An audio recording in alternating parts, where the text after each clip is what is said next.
పరిశుద్ధ గ్రంథం ఛానల్ వీక్షిస్తున్న ప్రతి ఒక్కరికి దేవుని పేరట వందనాలు తెలియజేసుకుంటున్నాం. ప్రేమ, సంతోషము, సమాధానం సదా మీకు తోడేంటి నడిపించిన గాక. నిన్నటి దినాన యోబు గ్రంథము 6వ అధ్యాయం చదువుకున్నాం. ఈరోజు యోబు గ్రంథము 7వ అధ్యాయం చదువుకున్నాం. భూమి మీద నరుల కాలము యుద్ధ కాలము కాదా? వారి దినములు కూలివాని దినముల వంటివి కావా? నీడను మిగులనపేక్షించు దాసుని వలె, కూలి నిమిత్తము కనిపెట్టుకొను కూలివాని వలెను, ఆశలేకయ జరుగు నెలలను నేను చూడవలసి వచ్చెను. ఆయాసంతో కూడిన రాత్రులు నాకు నియమింపబడి ఉన్నవి. నేను పండుకొనినప్పుడెల్లా ఎప్పుడు లేచెదనా, రాత్రి ఎప్పుడు గతించునా అని అనుకొందును. తెల్లవారు వరకు ఇటు అటు పొర్లుచు ఆయాస పడుదును.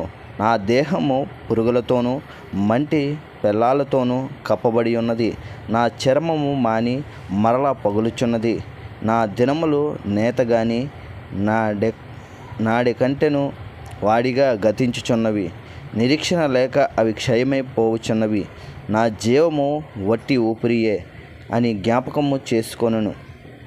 నా కన్ను ఇకను మేలు చూడదు, నన్ను చూచివారి కన్ను ఇక మీదట నన్ను చూడదు. నీ కన్నులు నా తట్టు చూచును గాని నేనుండక పోదును.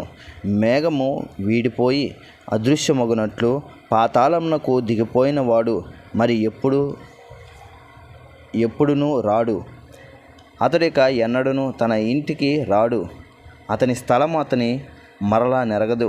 కావున నేను నా నోరు మూసుకొనను. నా ఆత్మ వేదన కొలది నేను మాట్లాడేదను. నా మనోవేదనను బట్టి మూలుగుచుండెదను. నేనొక సముద్రంలోని భుజంగమున నీవెందుకు నా మీద కావలి ఉంచెదవు? నా మంచము నాకు ఆదరణ ఇచ్చును, నా పరుపు నా బాధకు ప్రశాంతినిచ్చును అని నేను అనుకొనగా, నీవు స్వప్నం వలనను నన్ను బెదిరించెదవు, దర్శనము వలనను నన్ను భయపెట్టెదవు. కావున నేను ఉరితీయబడవలనని కోరుచున్నాను.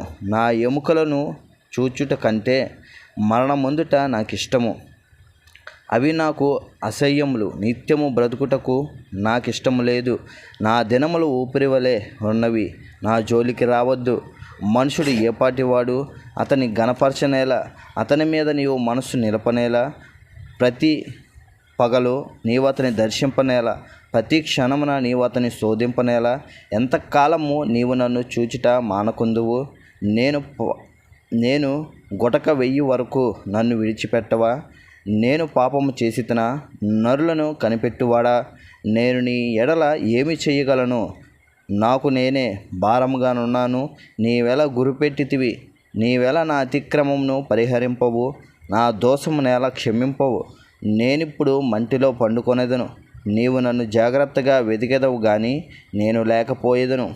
ఇంతటితో యోబు గ్రంథము 7వ అధ్యాయం పూర్తయింది. రేపటి దినాన యోబు గ్రంథము 8వ అధ్యాయం చదువుకుందాం. ప్రేమ, సంతోషము, సమాధానం సదా మీకు తోడేండు నడిపించును గాక. ఆమెన్.